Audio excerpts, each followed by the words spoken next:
Hey everybody, this is Abby from Realistic Kitchen and Gardens, doing 9 weeks post-frost update of the garden. So here's the Black Star zucchini, which I started from seed indoors, transplanted out, and I've gotten one zucchini from. This is a 2x4 foot metal raised bed, and these are such bad garden beds.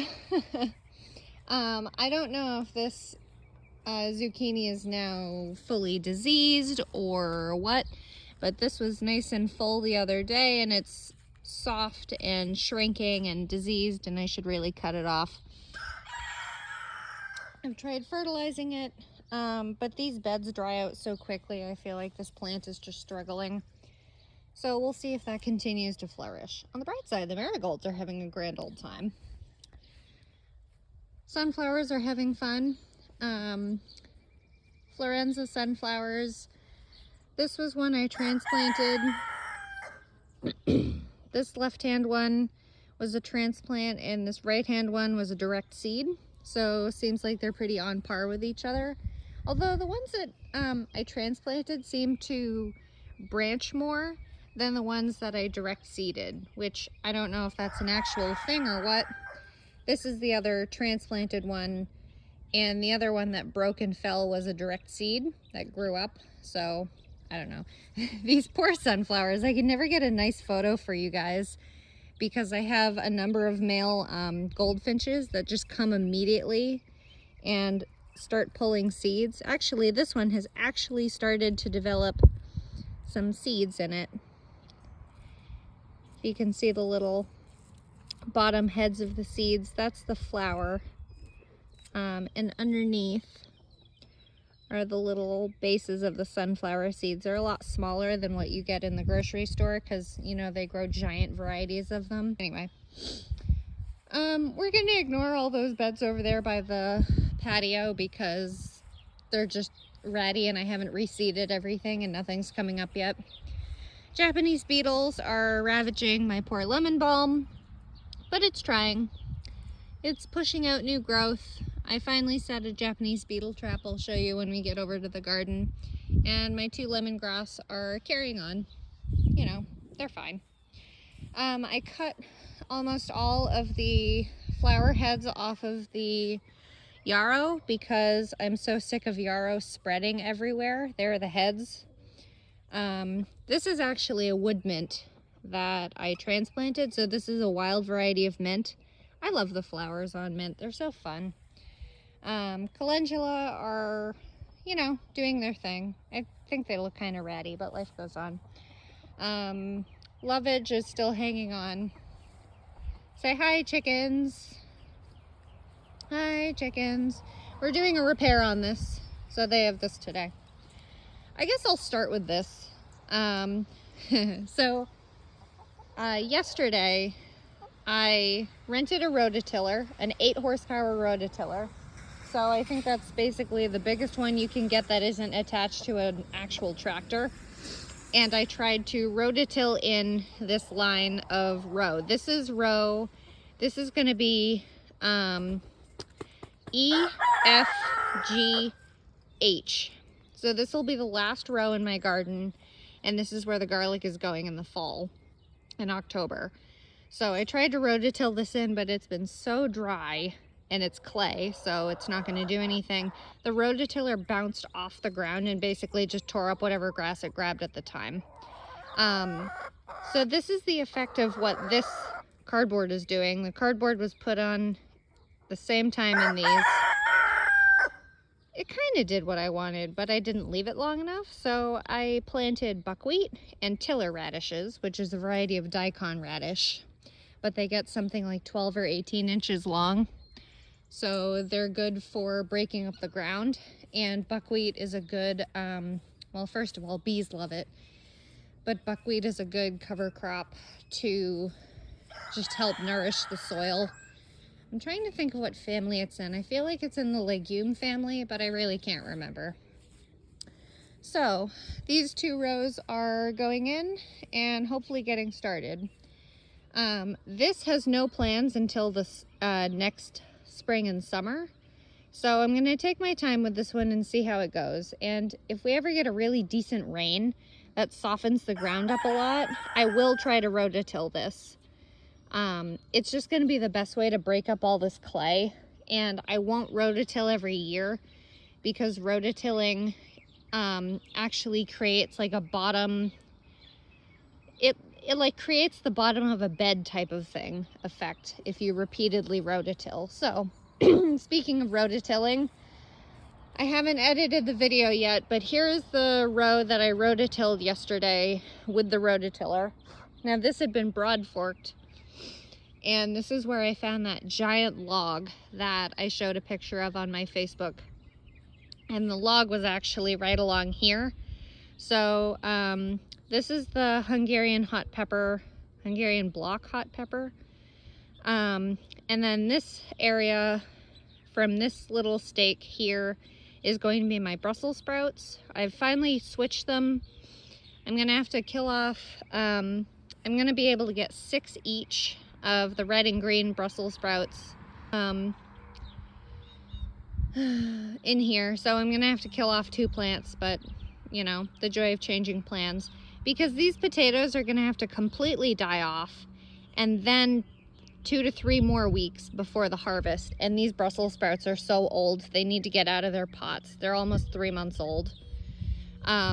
Anyway, so there's 2 stakes. There's this stake right here. So there to there is the parsnips, and there's 3 little rows of that for the parsnips. And then the carrots are down the end. This is 10 feet, and that's 11 feet of carrots. And there's 4 little rows of carrots in there. And again, I'll post that video to my YouTube and share on Facebook as usual, of planting them. Oh, there's the cat that visits my yard. Don't know where she's from. But anyway, going back to row B. So this garden is going to look funny for a few months because it's in transition of me combining B and C. So these are leeks. These may very well stay in the ground all the way through winter, maybe. And these are candy onions.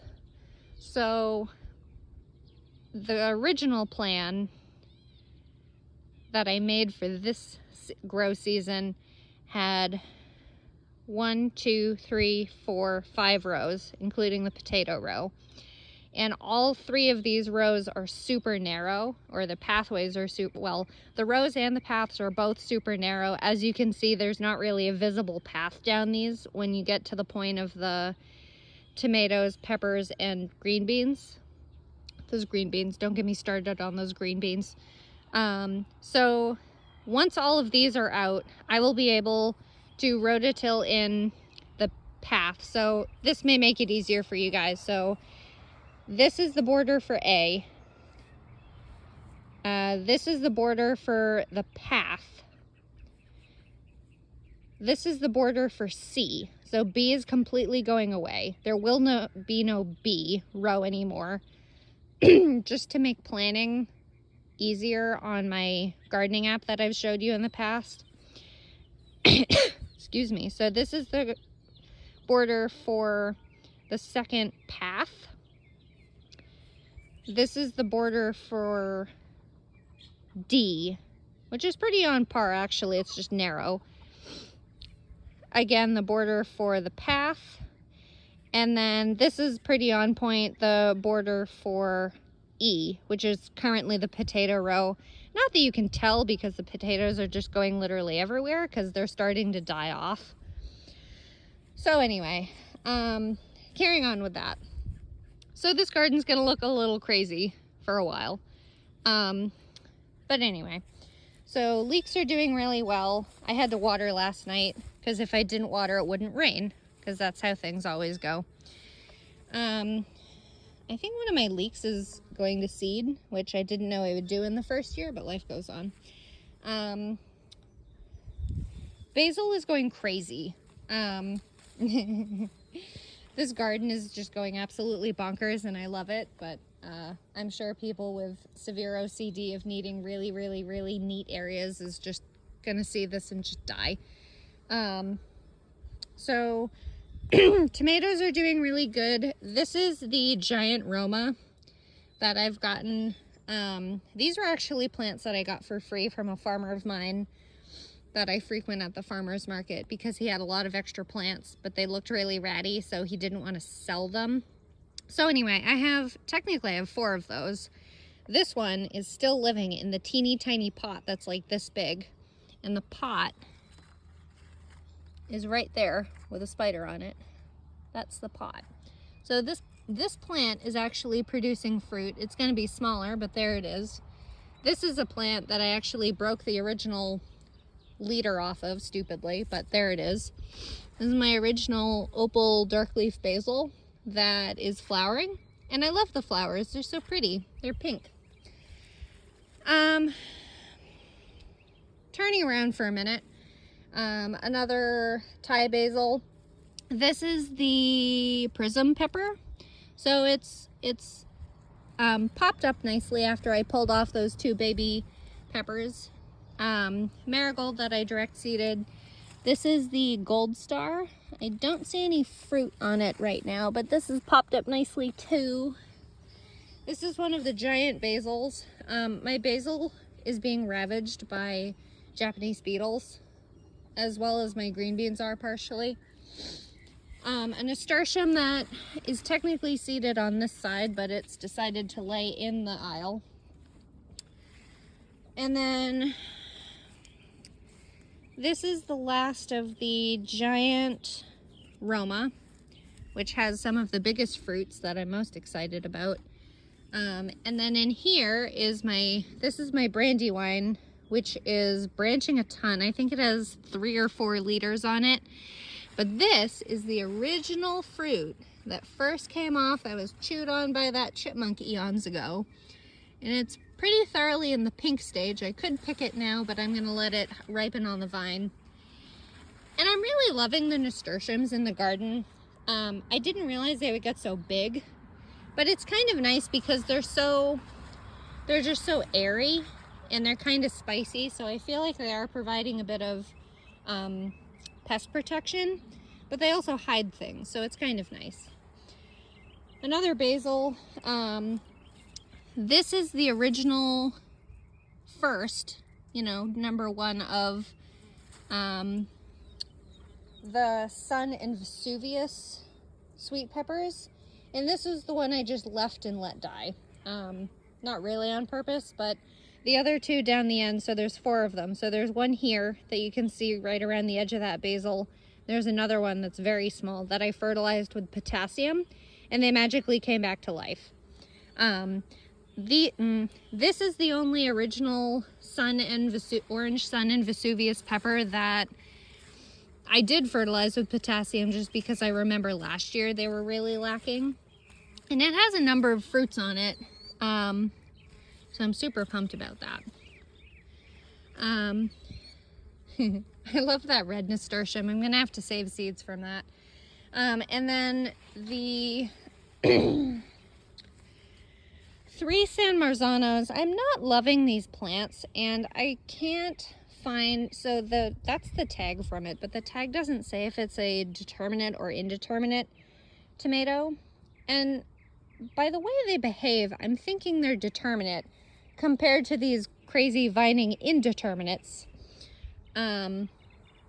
So that's the fruit, and the growth is so strange on these. So these leaves are so thick. It's like layer on layer on layer of leaves, and it's like, oh look, there's a flower in there. How would a bug find that? But it's also just they produce the weirdest growth pattern. Like here's a fruiting bit, and then the vine keeps going and turns into a new leader. It's just really strange to me. So these are not my favorite. The fruits are also kind of small, and it might just be the specific variety of San Marzano. There's so many San Marzano tomatoes on the market. There's no one San Marzano. They're all patented as if they're their own. I'm going to now address the bee in the room. This is what my green bean patch has turned into with all of the petunias. I like the petunias. I really do. They're pretty, and they're a nice, they're kind of fun to see them grow. Like, this is a green bean plant, and then that's a petunia plant. Like, you can clearly tell them apart visually. But I had no idea the number of bees that would come and frequent petunia plants. So in the afternoon when I'm trying to pick green beans, I guess it's not that bad because everything is kind of, like, I purposely pick green beans right around supper time because I feel like bees start to return to the hive. And these are all like a honeybee type thing. I mean, they're not any hornets or anything like that.